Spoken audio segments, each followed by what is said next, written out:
Hi friends. இப்போ நம்ம Pandya stores பார்க்க போகிற பாண்டிய ஸ்டோர்ஸில் வந்துட்டு நம்ம செந்தில் இருக்காரே, அவர் வந்துட்டு இல்லைப்பா இல்லைப்பா அப்படின்னு சொல்லிட்டு பாண்டியன்ட்ட உண்மையை சொல்ல வர, இல்லை இல்லை மாமா ஒன்றும் இல்லை ஒன்றும் இல்லைன்னு சொல்லிட்டு மீனா ஒரு பக்கம் தடுத்துட்டாங்க. இது என்னடா சத்தியத்துக்கே வந்த சத்திய சோதனை அப்படிங்கிற மாதிரி ஆயிடுச்சு நம்ம செந்திலோட ரியாக்ஷன். அதுக்கப்புறம் உண்மையை சொல்ல வர சொல்லவே கூடாதுன்னு கண்ணை காமிச்சிட்டாங்க. அதுக்கப்புறம் போகணும் கோச்சிக்கிட்டு ரூம்ல போய் உட்காந்துக்கிட்டாருங்க. சின்ன பிள்ளை மாதிரி கோச்சிக்கிட்டு போய் பணக்கிட்டு உட்காந்துருக்க, ஏன் சாக் பீஸ் தரலையா பென்சில் தரலையான்னு சொல்லி கேட்கலான்னு இவங்க பக்கத்தில் போக, இவங்க வந்துட்டு நீ ஒன்றும் வர தேவையில்லை, நான் உண்மையை சொல்லியிருப்பேன்லன்னு சொல்கிறாங்க. உண்மையை சொல்லியிருந்தா நீ என்ன நடக்கும் நீ எதிர்பார்க்குறேன்னு தெரியுமா?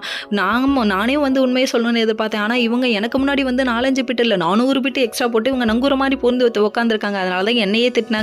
இதில் ஒன்னையும் திட்டாங்கன்னா எல்லாம் தாங்க முடியாதுன்னு சொல்கிறாங்க. உண்மைதாங்க. ஒரிஜினல் ஹஸ்பண்ட் அண்ட் ஒய்ஃபுக்குள்ள எதாக இருந்தாலும் பரவாயில்ல, தான் பெத்த அப்பாவாக இருந்தாலும் அவங்க வந்து என் புருஷனை ஏன் முன்னாடி திட்டக்கூடாதுன்னு நினைக்கிறாங்க பாருங்க, அங்கே இருக்காங்க. ஆனால் இது ஏன் ஹஸ்பண்ட்க்கெல்லாம் புரியவே மாட்டேங்குதுன்னு புரியலங்க. இதுக்கிட்டவங்களோட லைஃப் நல்லா போகுது, புரியாதவங்களோட லைஃப் இப்படி அப்படி எப்படின்ற பாட்டு கணக்காக தாங்க போகுது.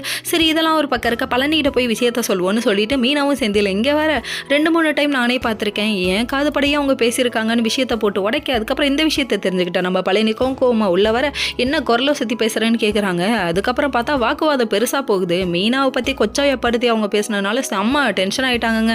நீ இந்த வேலையெல்லாம் பார்த்துட்டு இருக்கான்னு சொல்லிட்டு பலாருன்னு விட்டாரு பாருங்க நம்ம பழனி. உடனே ரொம்ப கோவம் வந்துருச்சு. இன்னும் கேவலமாக பேச ஆரம்பிச்சிட்டாங்க.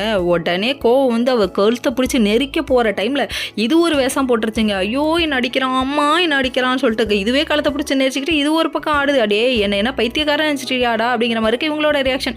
வெளியில் ஒரு பக்கம் பாண்டியன் கத்துறாரு.